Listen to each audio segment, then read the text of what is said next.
So surviving a struggle, any situation that is very depressing or painful or sad, can be a very isolating experience. One of the worst ways to cope with that sort of experience is by isolating yourself further and compounding your feelings about it by not sharing what you feel with anyone and keeping all of that inside your head and to yourself. So today I want to talk to you about how I found outing myself to be one of the most helpful things that I did in learning to cope with infertility. So for those who don't know me, my name is Shannon Wooten. I am a lifestyle infertility coach. I help women who feel disconnected from their bodies heal by owning infertility sucks, you don't. So as you can see, I am on day 3 of working from Pittsburgh, and I am on my drive home.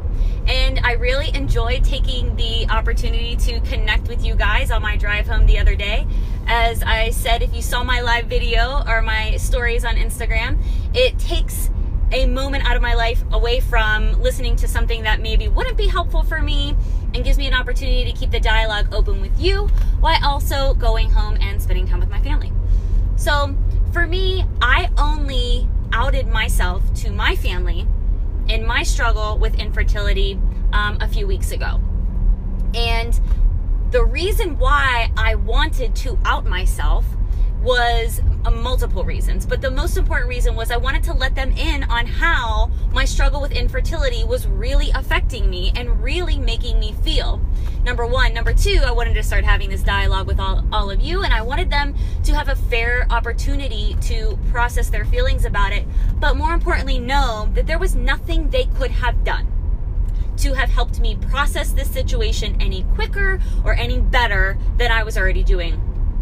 And I also want to point out that they knew and were well aware that I was going through infertility, but they didn't know how badly it was affecting me and really the depths of my struggle and my depression from it.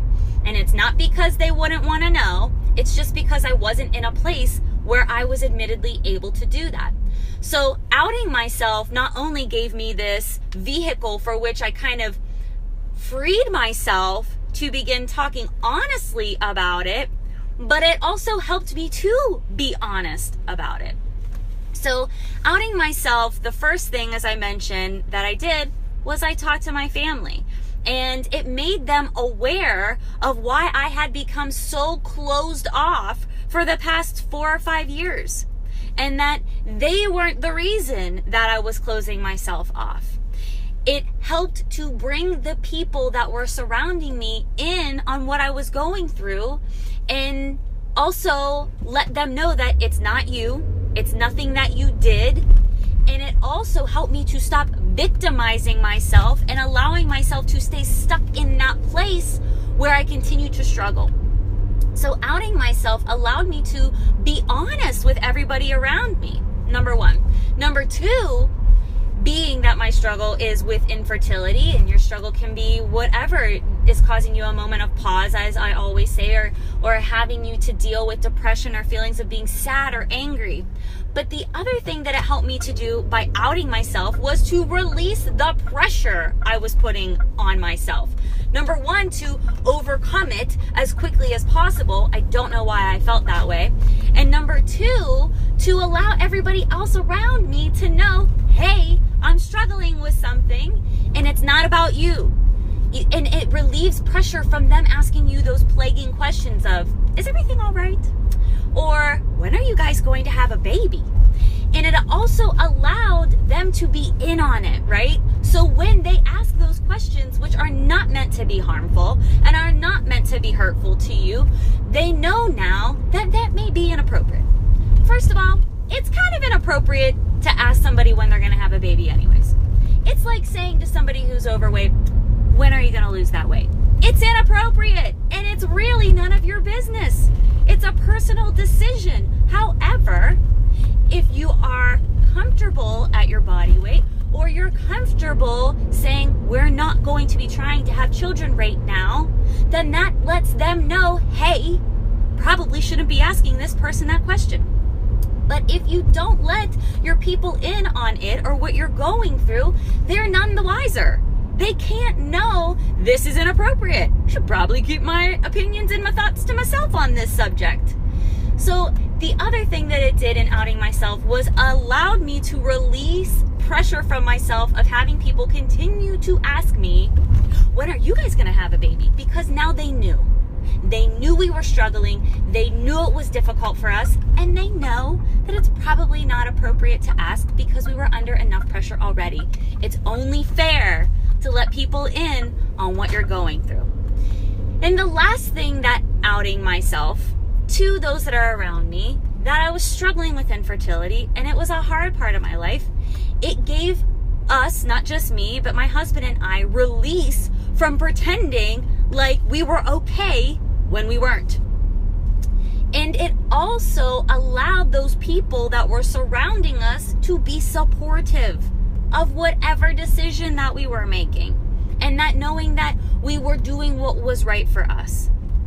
So if you're going through a struggle, and as I always say, having a moment of pause and dealing with something that is undesirable or difficult for you in your life, one of the worst things that you can do is isolate yourself to the point where no one knows what you're going through. You're continuing to put immense amount of pressure on yourself to overcome it, and you're not allowing people to be there to support you. Ultimately, outing myself gave me clarity that I was able to have the feelings that I was having about what I was going through at whatever pace I needed to go through it, and also gave me emotional freedom to have an honest reaction. A lot of times, again, when we're going through something that's difficult, we don't want to tell people because it's seemingly unglamorous. But the truth of the matter is, people go through things in their life that are difficult. And there is no level of your situation is worse than somebody else's. There just isn't. It's all situational. It's all based off of the individual. And it's all based off of how you deal with it and what place you are in your life. And sometimes outing yourself about your struggle not only is helpful to the people that are surrounding you, but it's also helpful to you. So thank you as always for watching. If you like this video, throw me some hearts. I'm obviously home now. Thank you for enjoying me on my ride home today as well. I really actually enjoy this. It's like driving Miss Daisy, except I'm like driving you guys and you're not going anywhere. I'm the one going somewhere. So thank you for signing on. Thank you for joining me. Hop on over to Life with Shannon if you've missed any of the other videos. Otherwise, be good to yourself. My heart is already with you, whatever your struggle is, and do good things this week. Be easy, and I'll talk to you soon. Bye.